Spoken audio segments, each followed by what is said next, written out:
Doei la dot van bat ko. Number 9. Your brain on mute. Ever been in a crowded, noisy room and suddenly felt like all the sounds just cut out? Or maybe you're in a stressful conversation and it feels like the world goes silent, like someone hit a mute button on reality. That's not a superpower. It's a very real and very weird symptom of anxiety. When your brain perceives a threat, it goes into full-on survival mode, and one of the things it does is mess with your sensory input. It's trying to protect you by muting any non-essential information. It's like a security guard yelling "Code Red" and shutting down all the background music and unimportant lights so you can focus on the danger. The problem is, your brain can't always tell the difference between a charging saber-toothed tiger and a stressful email from your boss. This sensory dulling is a classic fight-or-flight response. Your body is funneling all its energy and attention to the most important things: your heart rate, your breathing, and getting ready to either punch something or run away. This means that other, less crucial things, like the chatter of a party or the specific words someone is saying, get put on the back burner. You might feel like you're in a bubble, watching the world from a distance. It's a surreal, disorienting experience that can make you feel even more anxious because now you're wondering what's wrong with you. But it's not a glitch. It's your body's way of trying to simplify a complex situation. It's basically your brain's very aggressive attempt at noise-canceling headphones, and the noise it's canceling is everything. Number 8. The random muscle spasm. Have you ever been lying in bed trying to relax and your eyelid starts twitching like it's trying to send a Morse code message? Or maybe your leg gives a random jerk just as you're about to fall asleep. It's unnerving, and it's one of those things that your brain can easily convince you is a sign of something much worse. But more often than not, it's just anxiety messing with your nervous system. Your body is on high alert, and all your muscles are primed for action. They're tense, ready to go, and sometimes that built-up energy has to go somewhere. A tiny involuntary twitch is often the result. Think of your nervous system as a super-sensitive alarm system. When you're calm, the system is quiet, but when you're anxious, the alarm is on high alert, and even the slightest thing, a random thought, a tiny noise, a little bit of caffeine, can set off a false alarm. Your body sends out a little jolt of electricity to a muscle, and that muscle, being on edge, overreacts. This phenomenon, known as myoclonic jerks or fasciculations, is a classic sign of an overstimulated nervous system. So that little twitch in your eye isn't a sign of an impending catastrophe, it's just your nervous system throwing a tiny, localized temper tantrum. Number 7. The phantom itch.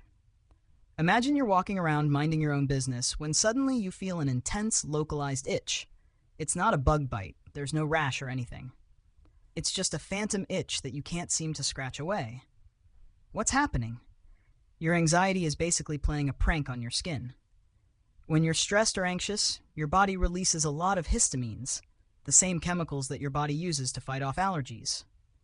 This is part of a larger inflammatory response, preparing your body to heal from potential injuries. But without a real injury, these histamines can just hang out in your skin, creating that itchy, crawly feeling. This phantom itch is a perfect example of your body's archaic alarm system misfiring in a modern context. Back in the day, if you got a cut, your body would immediately start to itch as it began the healing process. Your brain would say, "Hey, we've got a problem here. Let's get to work."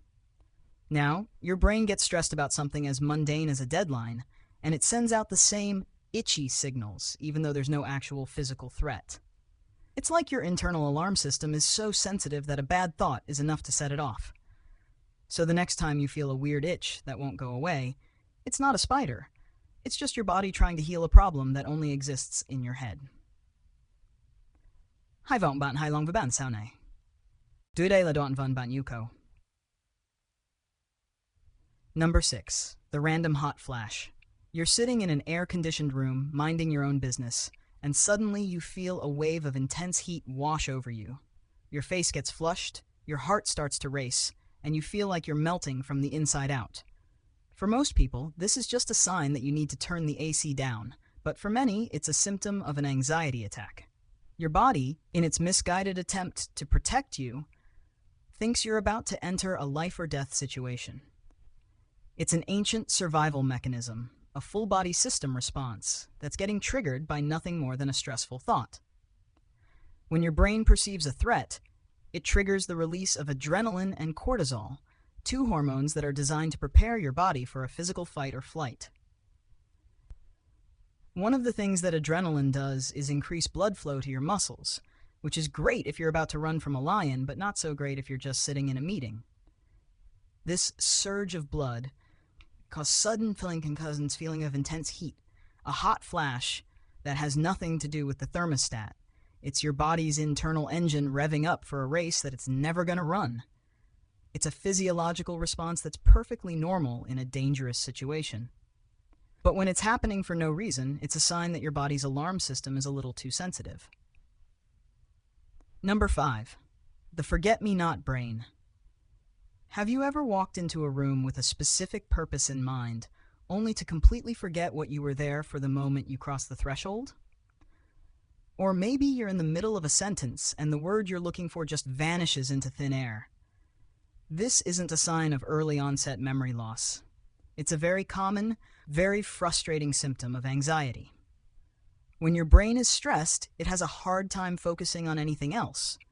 The part of your brain that's responsible for memory and executive function, the prefrontal cortex, is basically getting bullied by the part of your brain that's responsible for fear, the amygdala. Think of your brain as a computer with too many tabs open. When you're calm, all the tabs are running smoothly. But when you're anxious, a new massive tab labeled danger opens up, and it starts using up all your RAM. Your brain has to dedicate so much of its processing power to managing the perceived threat that it has very little left for things like remembering where you put your keys or what you were about to say.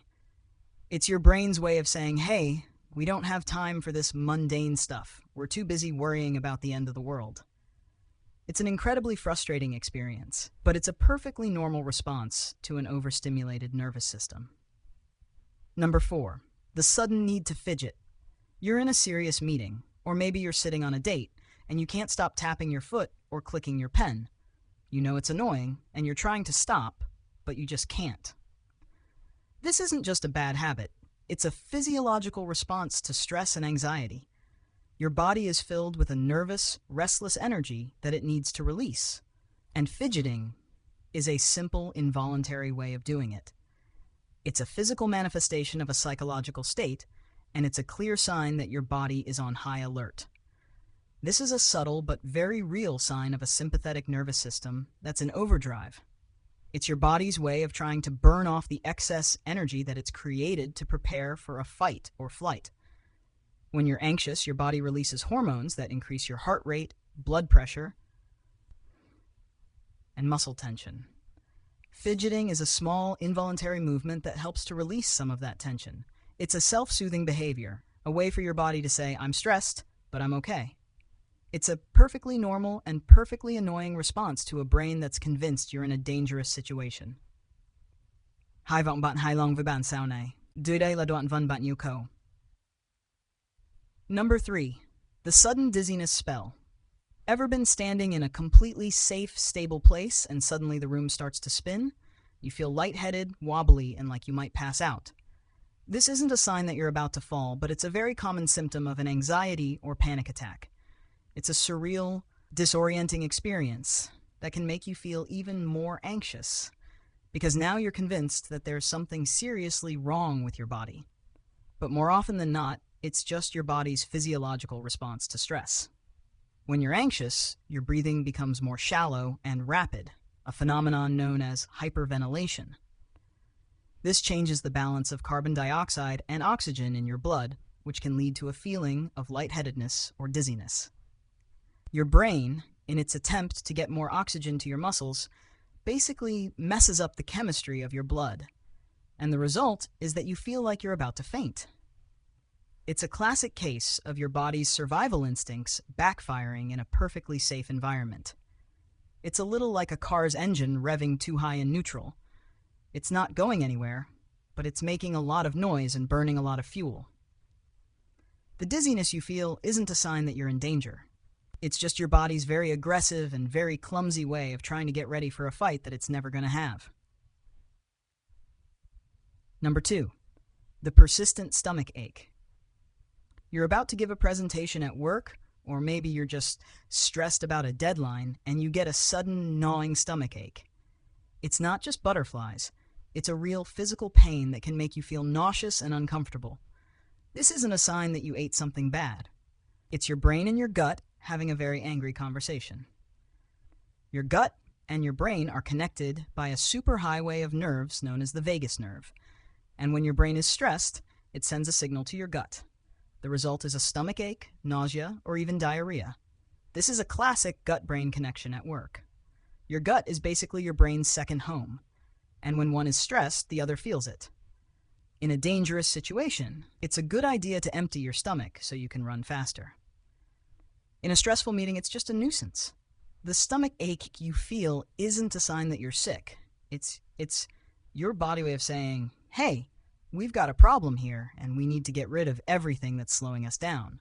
It's a physiological response that's perfectly normal in a dangerous situation, but when it's happening for no reason, it's a sign that your body's alarm system is a little too sensitive. Number 1, the haunting of the amygdala.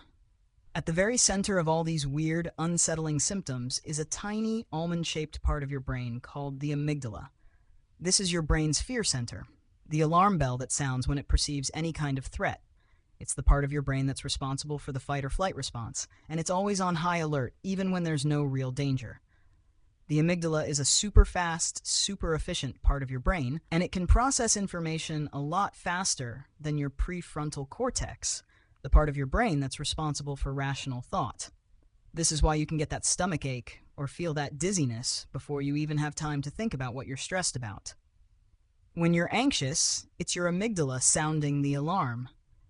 It's taking in all the weird, incomplete data from your body, the rapid heart rate, the shallow breathing, the tense muscles, and it's saying, we have a problem.